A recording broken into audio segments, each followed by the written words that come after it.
বাংলাদেশের মানুষ সাহাবাদের চেহারা দেখা দেখা মুসলমান হয়েছে।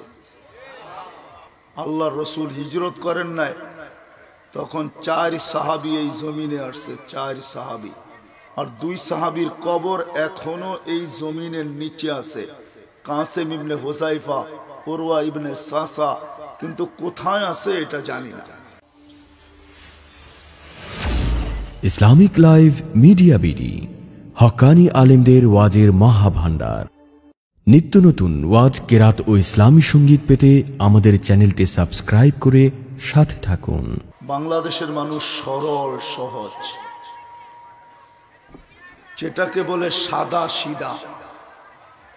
এই উক্তিটা কিন্তু আমার না, এই উক্তিটা স্বয়ং আল্লাহর রসুল সাল্লাল্লাহু আলাইহি ওয়াসাল্লাম বাংলাদেশের মানুষের ব্যাপারে নিজে ব্যক্ত করছেন যে আমার বাংলাদেশের উম্মত সাদা সিধা, সরল সহজ।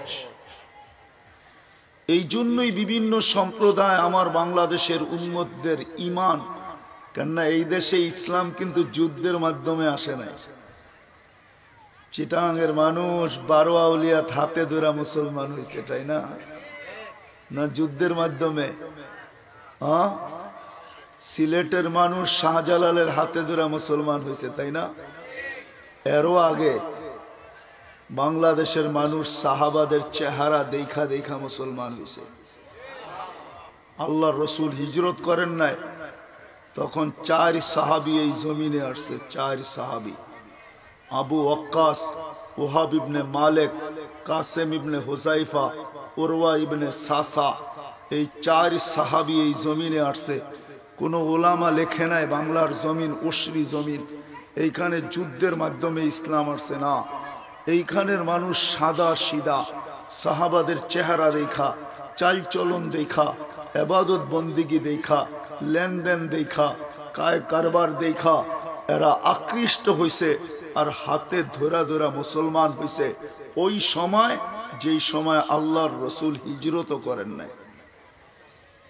ইতিহাস এটাই বলে 2 সাহাবী এইখান থেকে চীনে গেছেন, আবু ওয়াক্কাস, ওহাব ইবনে মালিক রাদিয়াল্লাহু তাআলা আনহুমা।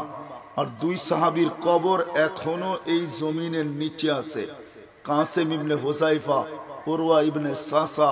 কিন্তু কোথায় আছে এটা জানি না, কিন্তু আছে এটা সত্য।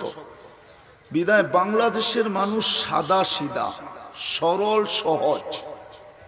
এটাকেই সবাই পুঁজি বানায়া 2 নম্বর মাল বিক্রি করার সবচেয়ে বড় সুযোগ আর সুবিধা এটাই নিছে এই দেশের মানুষ, সরল সহজ বিদায়। নিত্য নতুন ওয়াজ, কেরাত ও ইসলামী সঙ্গীত পেতে আমাদের চ্যানেলটি সাবস্ক্রাইব করে সাথে থাকুন।